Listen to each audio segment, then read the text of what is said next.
শ্ৰীমন্ত শংকৰদেৱ কলাক্ষেত্ৰত ৰাজহ বিভাগৰ দুদিনীয়া কৰ্মশালা মিছন বসুন্ধৰা 3.0 ৰূপায়ণৰ বাবে অনুষ্ঠিত হৈছে এই কৰ্মশালা। মুখ্য অতিথি হিচাপে উপস্থিত আছে মুখ্যমন্ত্ৰী ডক্টৰ হিমন্ত বিশ্ব শৰ্মা।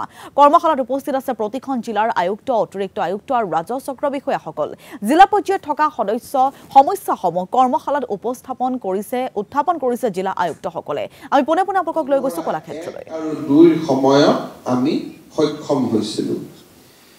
মিছন বসুন্ধৰা 3ৰ জৰিয়তে আমি মিছন বসুন্ধৰা 2 বিভিন্ন কাৰণত বন্দবস্তি কৰিব নোৱাৰা লোকসকলৰ আবেদন আমি পুনৰীক্ষণ কৰি বিশেষকৈ নতুনকৈ জাৰি হ'বলগীয়া কিছু গাইডলাইনৰ ভিত্তি এই গাইডলাইনৰ দুটা প্ৰধান বৈশিষ্ট্যতা হ'ব যে তিনিটা প্ৰজন্মৰ প্ৰমাণপত্ৰৰ প্ৰয়োজনীয়তাৰ পৰা আমি অসমৰ চাহ জনজাতি আৰু আদিবাসী সম্প্ৰদায়ৰ লোকসকলক এই আওতাৰ পৰা আমি বাহিৰলৈ নিম আৰু অসমৰ গোৰ্খা সম্প্ৰদায়ৰ লোকসকলকো এই আনুষ্ঠানিকতাৰ পৰা আমি বাহিৰলৈ আনিম।